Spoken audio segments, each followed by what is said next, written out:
who the interests are.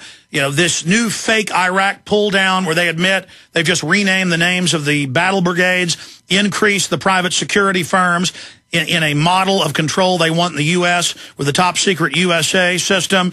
We've got them building towards an Iran strike, saying they've got to do it. They said 2 weeks ago or a week and a half ago they had to hit Iran before they fueled the reactor, because if they hit it once the rods are in, it could cause a Chernobyl. All of this on the heels of toxic legacy of U.S. assault on Fallujah, worse than Hiroshima. Top scientists admit off-the-charts increases of deformities and deaths from the DU used in Fallujah. Our troops that rolled in after the assault, they're dying and having massive health problems. This is just incredible, and now they want a whole new war. So, Webster, break it all down for us and where your intel and research shows we're going. Well, I guess first of all we've now got the third anniversary of the Rogue B-52. You'll remember this: a Rogue B-52 strategic bomber with 6 nuclear-armed cruise missiles was essentially hijacked by the Cheney faction, this rogue network. Again, it's not the U.S. government; it's out of the control of the U.S. government and into a Wall Street-controlled network, the one that Cheney happened to be the spokesman for there for a while. But Cheney may be gone, but this thing goes on. And you remember it went from North Dakota to Louisiana, and then it was going to go on to the Middle East. This was right before the September 7th Israeli air raid on Syria, which, according to the Israelis at least, destroyed a nuclear reactor. I'm still skeptical about that. But you got to think about this. The Rogue B-52, and there never was a congressional investigation. There's never been an accounting about this. It was never an issue in the presidential election. And I had called attention to this actually before the fact with that Kenny Bunkport warning, which was issued about 3 years ago this month. So that was the last time we were on the brink of war. After that, we had the December 2007 National Intelligence Estimate, which said, and this is the CIA, we state with great confidence that Iran has no nuclear weapons program.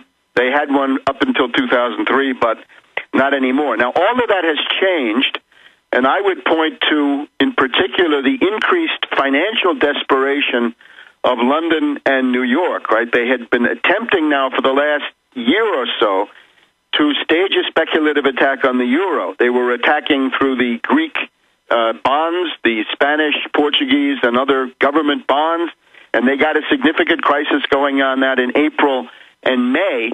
But then that attack has now broken down, partly because of the German self-defense measures, right? Germany came forward and said, we're banning naked credit default swaps, we're banning naked shorts against German stocks.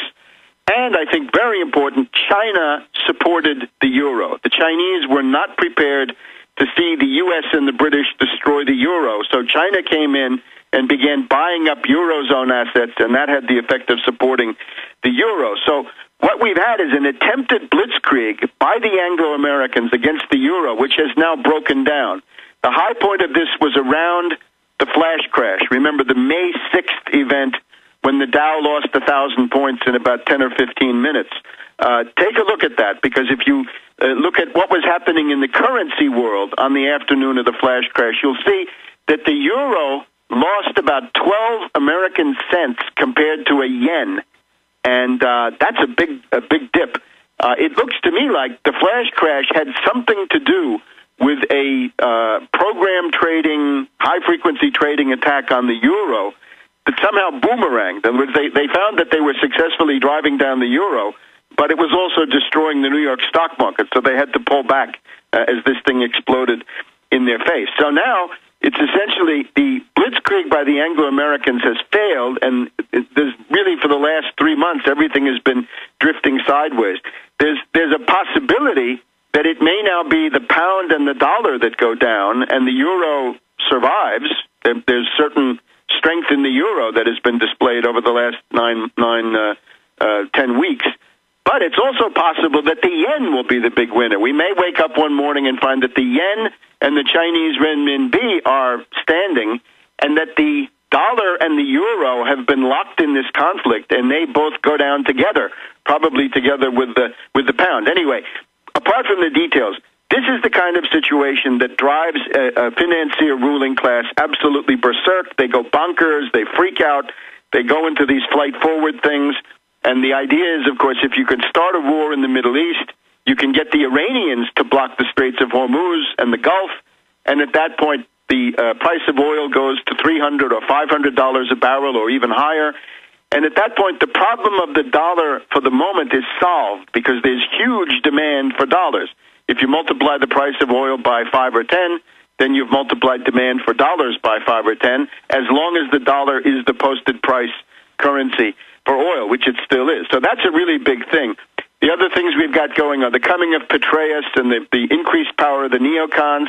There's a big freakout in the U.S.-British diplomatic circles about what you just mentioned, that Brazil and Turkey attempted to mediate the crisis.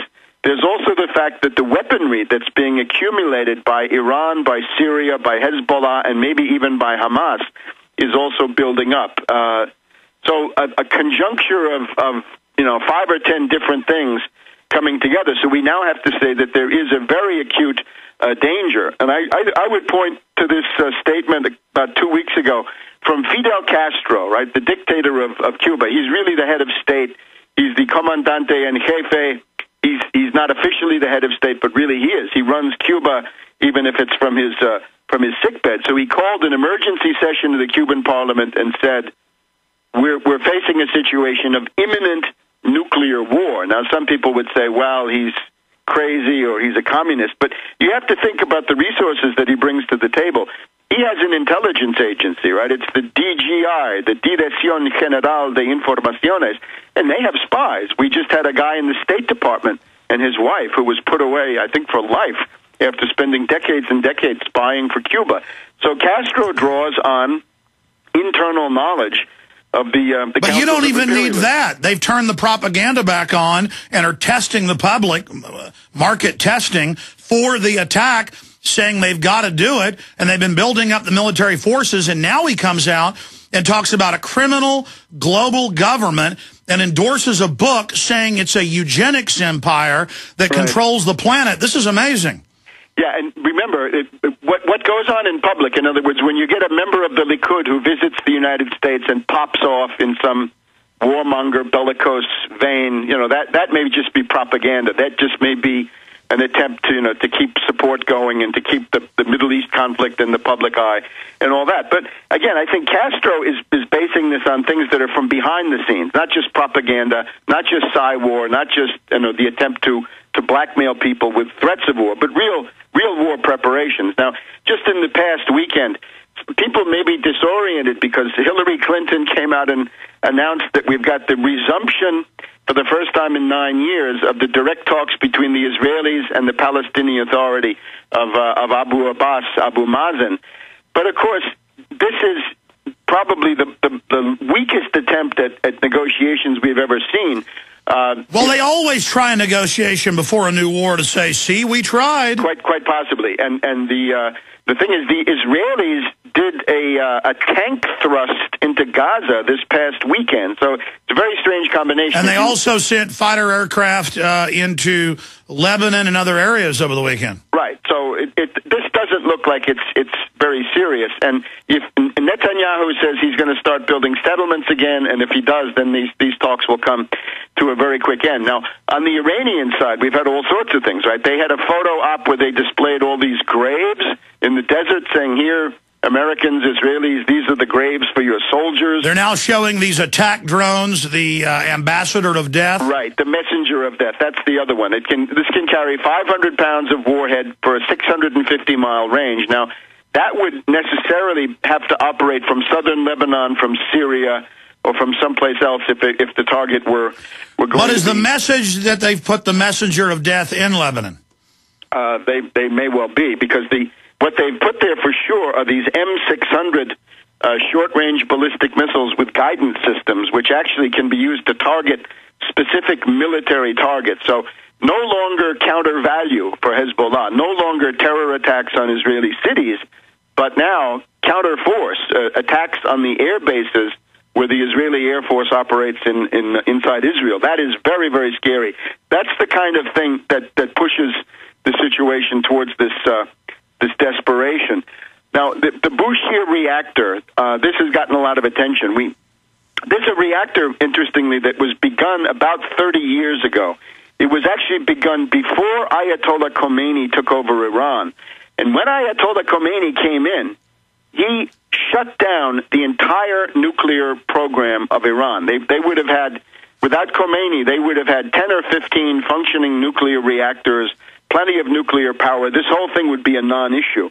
But Khomeini, who was, of course, favored by Carter and Brzezinski, right, as their Islamic card against the Soviets, as it turned out to be, Khomeini insisted on shutting down all this stuff. So now we've got the Bushehr reactor, started, I think, by the German firm Siemens back in the very late 70s, finally coming online, this time with Russian technology and Russian technicians.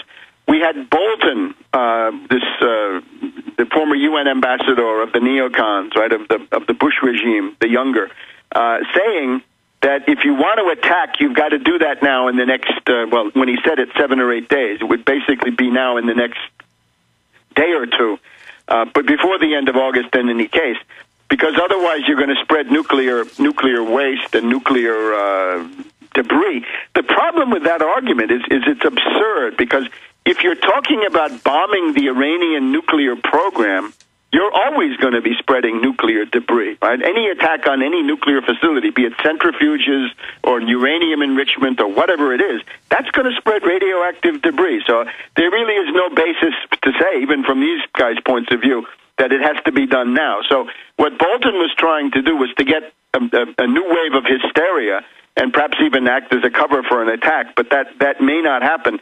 But his deadline was always a fake deadline. The deadlines go on and on. It doesn't change.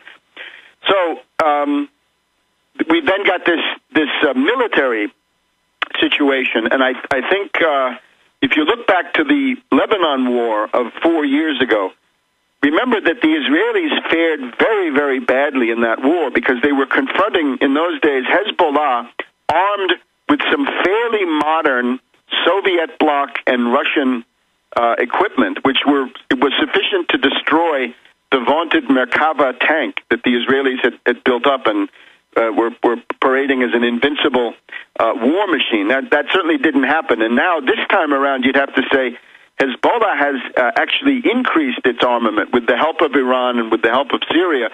They have got, in addition to these old-fashioned World War II style rockets, the Grad or the Katyushka or whatever they are, they've also got these handheld anti-aircraft missiles, right? The Grail, the Gremlin, and the Grouse. These are like the U.S. Stinger. They can be used to shoot down airplanes and helicopters, flying at fairly low level. Well, Webster, so the odds are being evened up here. But I have the question, geopolitically from your research of the region, if Israel actually went and did real peace talks, would Iran ever stop arming Hezbollah and Hamas? Would they ever pull out of Gaza and other areas? Because if you look at it, it just means which side do you take? Israel wants to knock out Iran. Iran wants to knock them out. And so from the Israeli perspective, do they have any choice? Because I'm against these wars, against World War III. I don't like what Israel's doing. I'm against it. But, I mean, what is Israel's choice then? If they back down, is there any chance the Arabs will back down? I think the choice is a regional peace conference involving all states in the region and also certain non-state actors like Hezbollah or Hamas or others that act as a strategic force. You mentioned this article in the Atlantic Monthly by Jeffrey Goldberg, right? This the idea that the Israeli attack on Iran is inevitable because Iran poses this existential life or death threat to Iran. I would call your attention to an article by Trita Parsi. He's a scholar in the field, and his finding is that the Israeli leaders really don't believe that themselves, but that this is a rhetorical stance that they've decided to take from the moment that Obama came into the White House. All right, stay there. Let's talk about it when we come back. Webster Tarpley.